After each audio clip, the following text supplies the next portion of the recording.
I'm just going to do a flip through of my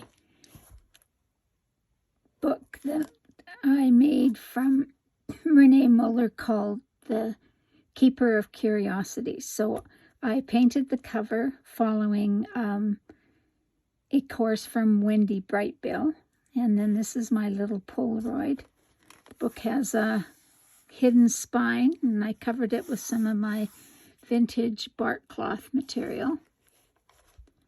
So on the first page, I just have a piece of the art that I've done, and I've got what's important to me: travel, music, home, my granddaughter Claire, slow stitching, collecting, thrifting, and of course my family. I gessoed some of the pages.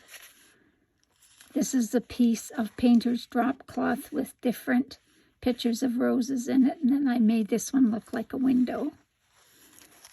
Some vintage ledger paper from 1928. And most of these pages I did either clear gesso or put white gesso on. These are the little roses that we learned. And this was really interesting because we spent the last 6 months last year in Ecuador. We were actually still there this time last year. And I made this slow stitch piece, and I had called it The Keeper, which was perfect for this book. And I just sewed it into this in case I ever want to take it out again. Some of my ink on the background and my landscape paintings. And then an embossed page from a 1935 National Explorer that they used to have blue covers instead of the yellow. It's more watercolor that's gessoed. Just extra paint in the palette that I used.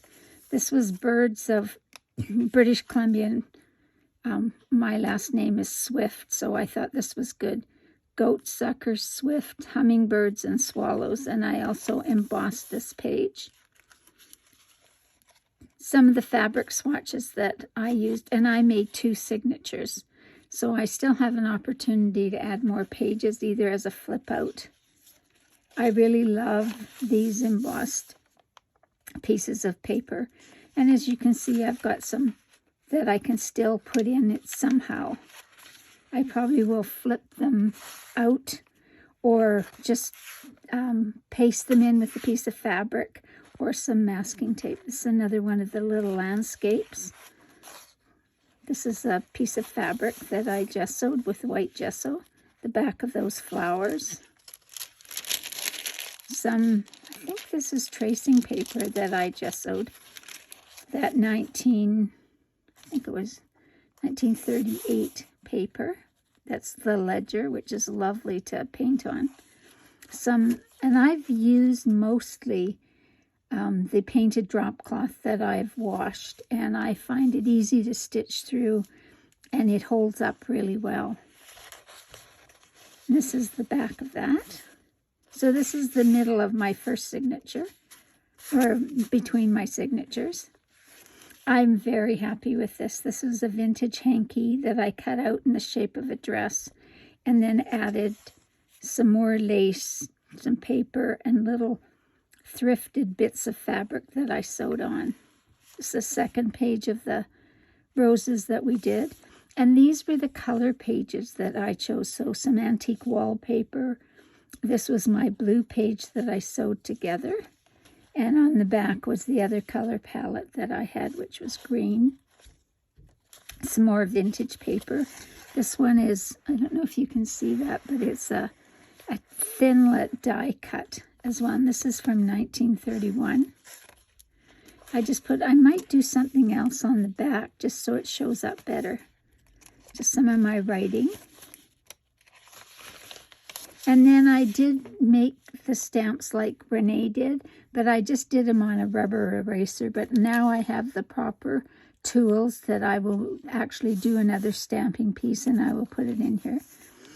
This is fun. These are all the pieces that I have left over from my slow stitching projects that I do. And I'm in the 100-day slow stitching project with Anne Wood.